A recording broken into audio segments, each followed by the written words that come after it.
empathy and the patience, the humility to stand down in a conversation. But she used to just talk about things like that and how she...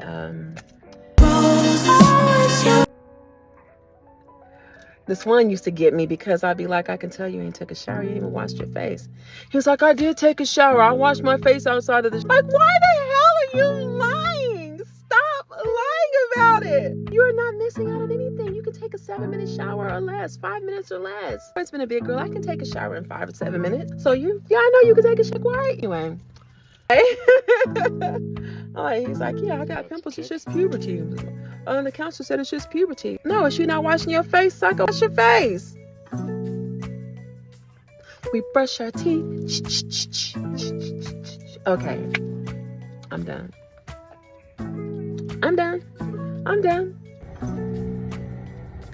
It's Teneca. We brush our teeth. Okay, I'm done. Okay, and there was one last thing. So the one last thing is, this was an intuitive message, an intuitive download of things that I put together when I was way younger. I used to have a friend that he told me that he and his mother and sister, they were not long, and not moving to the state, but they were not long. They had been looking for a church home, and they found a church home. And there was a specific instance where they had gone to church. I think it was like on a Wednesday night, one of those prayer meeting Bible study situations, I think is what they were doing. But he said that the pastor of the church was a female, an evangelist. Again, and this is during a time when women did not take the pulpit whenever I was younger. I know that Shirley Caesar did. Sister Shirley Caesar did. I'm going to have to look that up and just confirm that. I don't know why I said that or thought that, but I'm going to confirm it just to make doubly sure. I'm pretty sure she did. But anyway, this evangelist, she said during the service that she knows, like, people would come through the door and she would be like, she would just call them out in front of her congregation. She was naming witches, like she's a witch, and basically letting them know witches are not welcome here. Well, I already knew that I wasn't like the traditional Christian, even though I've been saved since I was 5. But I immediately felt conviction. All that did was add to me not feeling good enough to be with this guy, because I was like, yeah, some people in my family think that I'm a witch. Like some people very close to me that I thought was close to me in my family literally called me a witch. They called and still call me a witch. Like, if you don't know what you're talking about, then you shouldn't say shit. You don't know what you're talking about. You know what I mean? But the fact when the guy that we were just friends at the time that he shared this with me, I mean,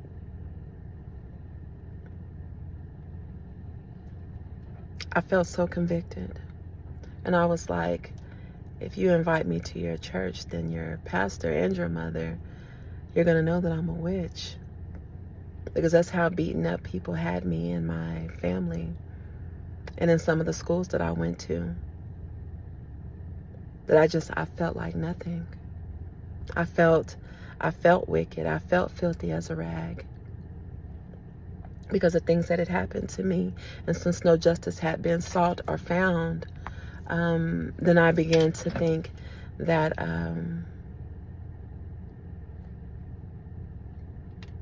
that they were right. They must be right in what they were saying about me.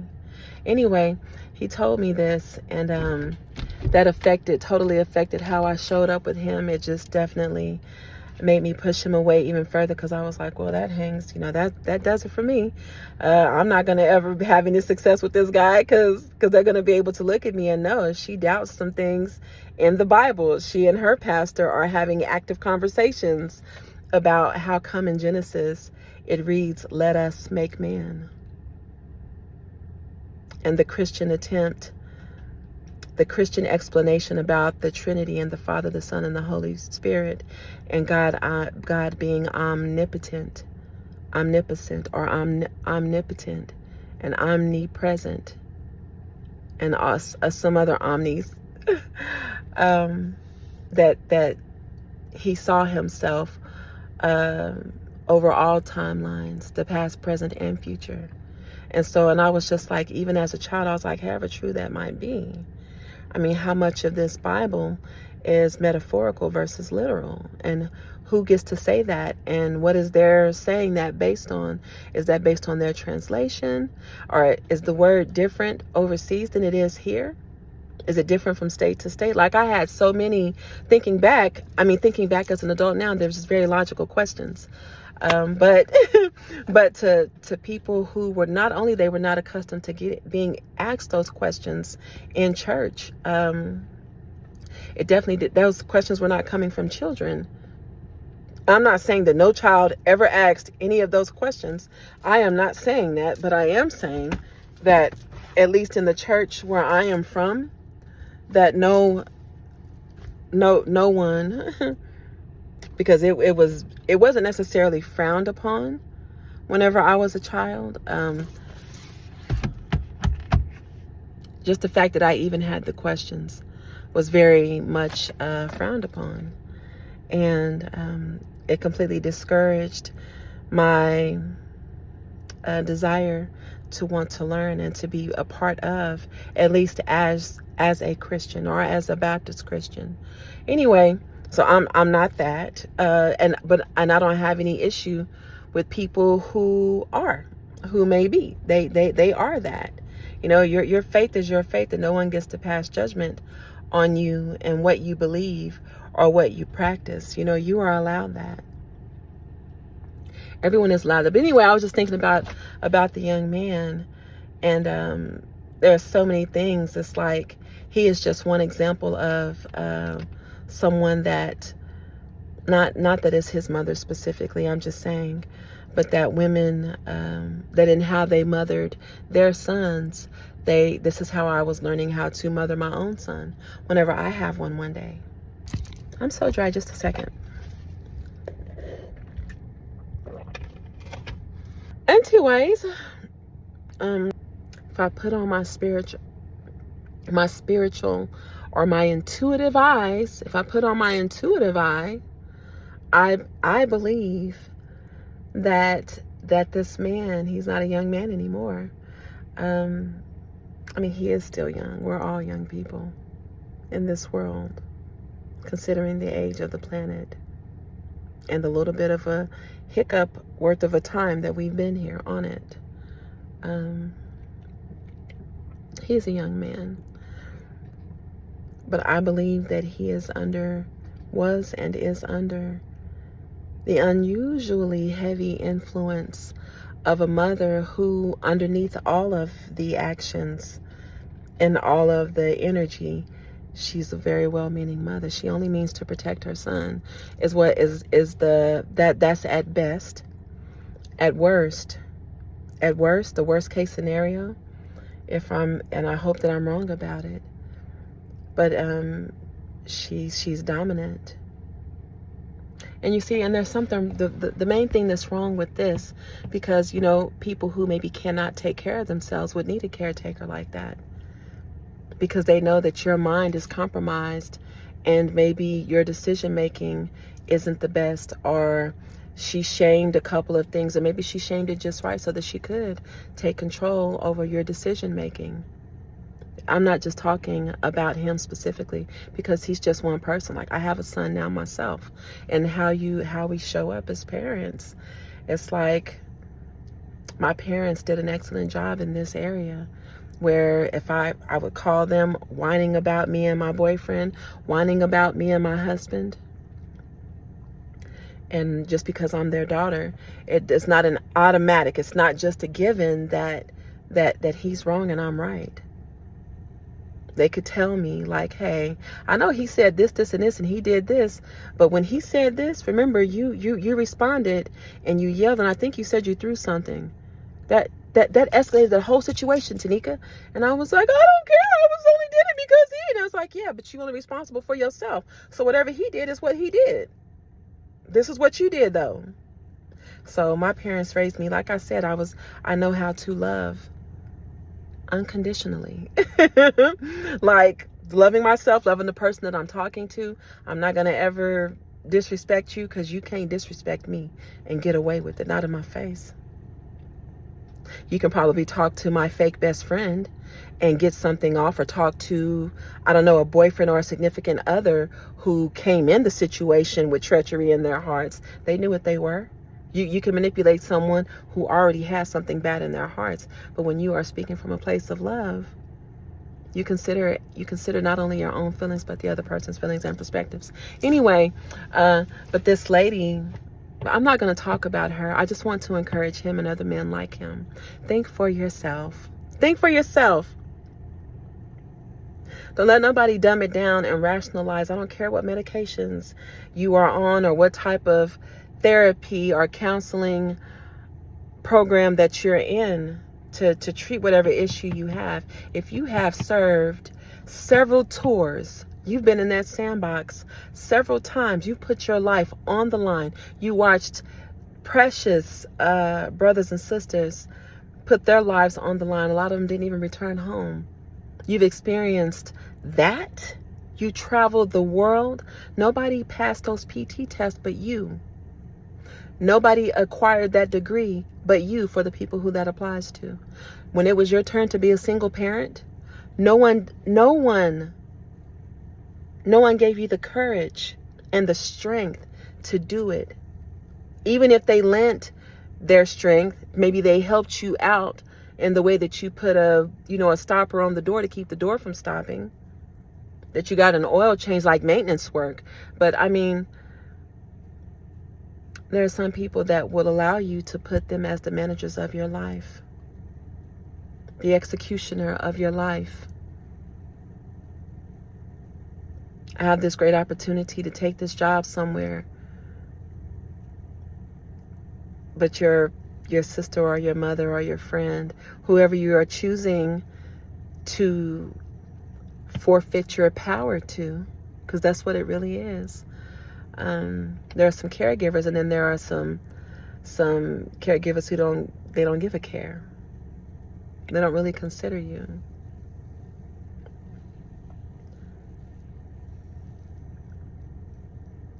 Like I want to encourage you to think for yourself. You are capable. Like this one guy, like after serving in the military, crappy marriage, divorced, did a good job, divorced her right away, and then went into another marriage. It started out toxic, the relationship was toxic, and then they got married and the marriage was toxic. I believe that this woman bore children by someone outside of their marriage. I believe that she did, and as a friend, I voiced that, and I was like, hey, you can love this child. I'm not, you finding out and allowing yourself to ask the question to get a paternity test does not challenge your love for this child. It does not mean that you don't love him or her or them. It doesn't even mean that you don't love your wife. What it means is that you love yourself enough to solidify the truth, to obtain the truth, so that you know it in and out. And even if you think you don't need it, like that could be you on the other side of an entire life, that this woman and her pride and her ego caused her to name this guy the father because she wanted a piece of his bag, wanted to be a part of his family and their elite status and the brotherhood and sisterhood that him and his mom are in. So she wants to be tied to something that she thinks that matters, and they can't stand each other. It's like, and then she wanted to tie him down. Like, and I've seen it the opposite also. But this part here is definitely more the males are the victims than not. So that's why I'm focused on that. I'm not saying that it doesn't happen to women too, because sure, we become single parents, single mothers, just like the men have sometimes. But this one, it's just like,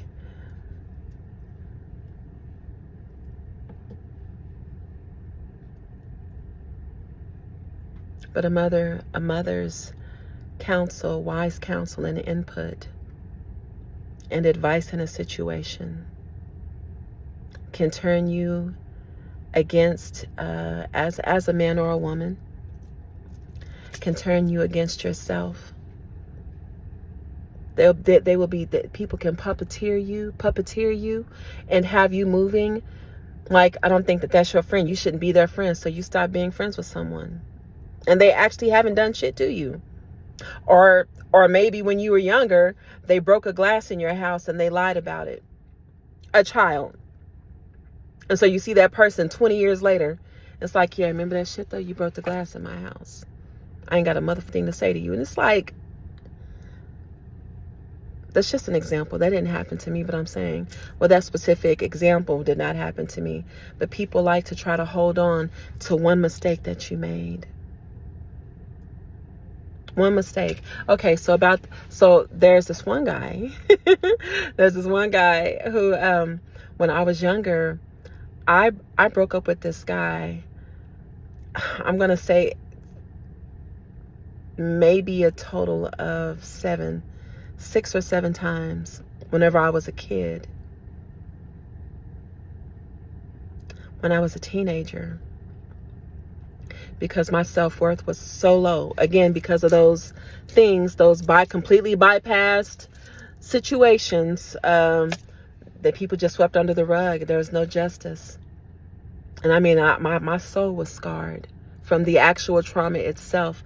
But then to be abandoned like I was, I'm telling you, I just did not feel good enough. I didn't feel good enough, despite my voice carrying me to the top of the choir. Despite my ambition taking me to the top of the class or the front of the class, I was like, what does any of that even matter? If when I have tears in my eyes, the people that I'm standing in front of, they don't even think that I even, I didn't deserve for you to even ask me what was wrong. I didn't deserve a hug. Once people found out some of what was wrong, no one dug into that and sought justice for me. And then I learned how some of those situations had been turned around and spun. I was made to look like a promiscuous teenager when I'd only had one boyfriend that I'd ever given myself to, versus the many men who could not help but to touch me. And there were some women in that also. Women don't get to come out of it scot-free. But my whole point is not to just dive into that. And it's not about that part of my trauma, but it's a mother who thought she knew what she was looking at, because I was trying to spare her son the embarrassment of being with me. I was like, if you knew what happened. And then it's something weird happened. One time he came to me. I think we were seniors, as a matter of fact. Damn, is that why he broke up with me? I don't know. Anyway, he came to me and he was like, he told me that he had heard about a rumor. And I was like, well, you heard that. And now that you know, now I can't be with you at all. I was like, what do you think? And he said something like it was none of his business or something like that. And I was like, it's none of your business? I was like, I am actively talking to the school counselor about my home situation. And my counselor is more involved in this situation than this young man that was telling me that he loved me. And so I was just like, I'm a little more mature than other people my age at that point, because there was so much that had just been observed and witnessed and experienced as a child. But anyway, the whole point of me saying everything that I'm saying is the treachery of how people misused my personal information for their own benefit, to manipulate the several friends. And the friends were telling on each other too. Telling on each other. They were telling on each other and still hanging out. They still hang out today, and we are in our 40s, okay? And they don't know, the one doesn't know, none of them know that the other ones have already, so-and-so's, she tried to get at him a couple of times. Yeah, we went to this one senior reunion, high school reunion, and she was waiting, and she was also waiting to see him, and I was just like, what if I had shown up? That's all I'm saying. And I'm like, this shit comes back full circle. Full circle. You got it off. But anyway, my whole point is that that mother, from what I understand, she's pulled, it's like some Mission Impossible type heist. She pulled off some pretty heavy manipulation in terms of blocking opportunities. Not that guy's mother. I don't know her like that. But I'll go back to speaking in general, that some of the mothers in these situations have enlisted their sisters in some of these sisterhoods to negatively impact the people that you meant to break somebody down so that they are unfit. Surely y'all know you ain't looking at her. Look at her situation. She over here living in this neighborhood, and it's like, and you have to ask yourself, how and why do you even know that information? Or is mama beyond reproach? Anyway, back on the topic. Don't let nobody manipulate you and bully you. Don't let them blackmail you and hijack your personal experiences. Don't let them rewrite your story. You tell your own story, because I'm well aware of some of the things that are coming out of the mouths of so-called family, so-called friends, would-be, thought you were an actual bestie for the several besties that I've had floating around out here, only to learn that almost from day one. And when I think back, it's like, oh yeah, every time I would go to give you a hug, it was almost a fight. How many times when you were crying did I try to embrace you, that you told me that it was gay for me to try to hug you? I'm like, what? Like, I love you and you're in pain, and I'm trying to comfort you and console you. That's all. It's not like that. Thank God, because if it was, that would have just made me not want to talk to you about being gay myself, even though I'm not. But I'm just saying that that's the kind of so-called love that I've had with people. You ever been in an environment where you are sunshiny? Like, I think I've caught it on the camera several times, just me and my sister, one of my sisters, where I'm just like happy to see her, like, hey, and she's like, whatever, Teneca, whatever. And instantly, like, I feel that. I grew up feeling that. Okay, I've not been very well accepted in many places, but there are always people that are like-minded, like-hearted, that would recognize me, see their reflection in me, see me whenever they were my age, see themselves in me whenever they were my age. Even younger people help me. We have alliances and partnerships and deep connections with young people. I see myself in them.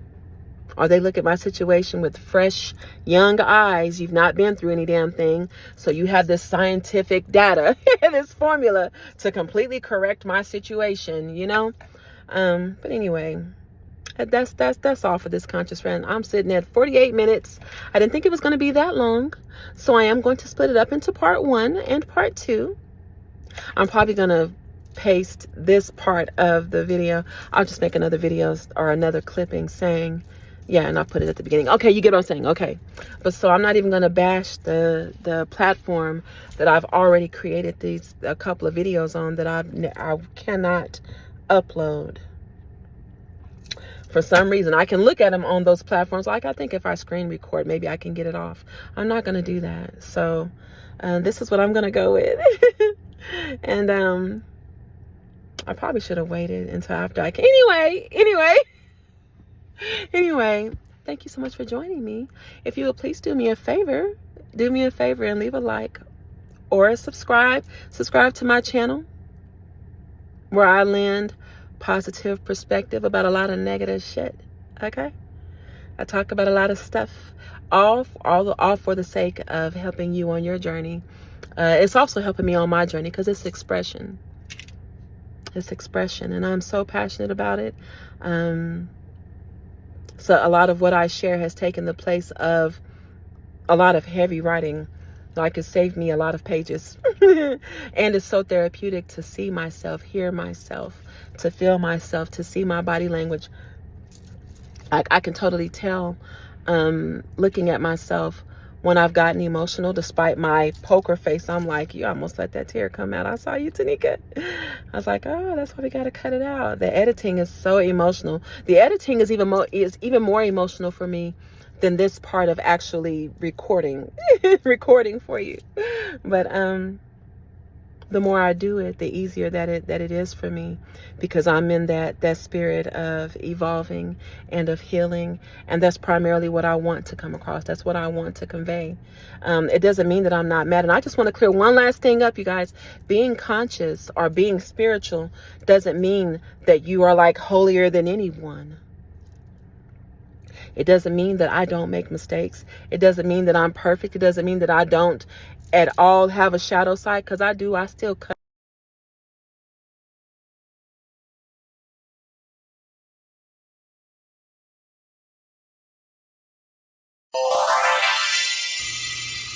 Oh my God. I just came in from out in the sun, just standing in it. I swear it's like my whole membrane just woke up. My skin was just like, yes, yes, yes, yes. It just felt so good. It felt so good. And now I'm going to take a nap. Bye.